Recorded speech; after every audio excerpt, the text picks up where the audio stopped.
Здравейте, скъпи приятели! Започвам една кратка рубрика, която ще бъде с едни кратки видеа, които ще те с отговор само на един въпрос. Днесната ни тема е "Обичаш ли ме?"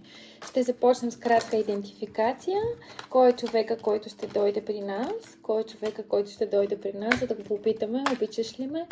Кратка идентификация, за да си разпознаете дали това е вашия човек. Добре, това е един объркан човек, един човек в трудна ситуация, един човек, който е малко нерешителен.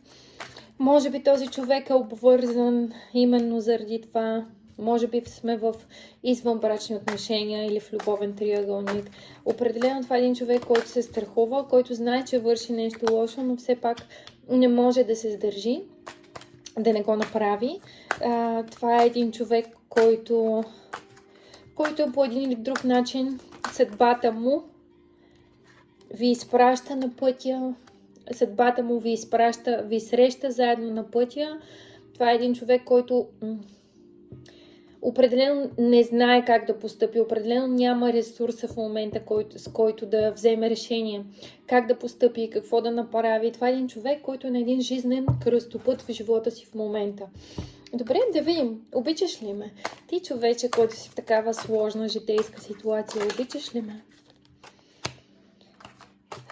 Това е един човек, който му се искал да има стабилни отношения с нас. Да, определено този човек ни обича. Обича ни, но няма яснотата, няма свободата да бъдем заедно. Това е един човек, който се е повел по порива, по импулса, който е изпитал към нас. Това е един човек, който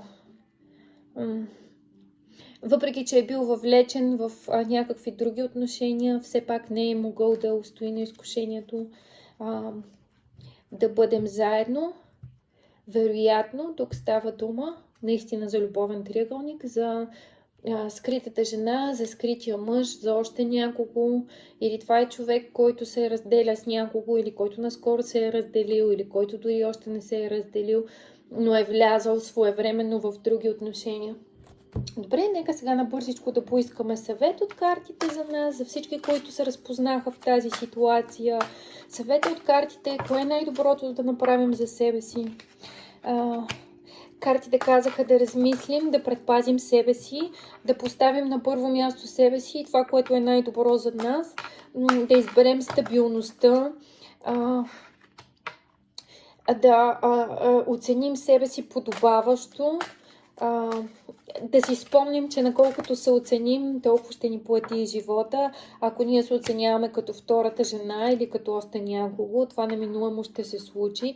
Да вземем правилното решение, дори ако цената му е да се разделим с този човек, да вземем правилното решение, дори ако цената му е да се освободим, без значение дали ще боли или не. Вие преценете дали желаете да сте в такива отношения, вземете решение, но не съжалявайте за него. Ако изберете да останете, вземете го съзнателно, със съзнанието колко ще ви струва това. Но определено отговора на този въпрос е, че този човек ви обича. Просто е в много сложна ситуация. Ако желаете да сте в любовен триъгълник, бъдете, но да знаете, че скоро нещата няма да се разрешат така, както ви се иска. Просто приемете, че сте и не се обвинявайте и не обвинявайте другия. Ако не, напуснете с достоинство и намерете този, който може да ви даде това, от което имате нужда. Благодаря ви, мили приятели. До скоро виждане. Ако не сте се записали за моята страница, ако не сте ме последвали, моля направете го сега. Готова съм да отговоря на въпросите ви. За подредби, въпроси и лични четения на разположение съм. До скоро виждане, мили приятели.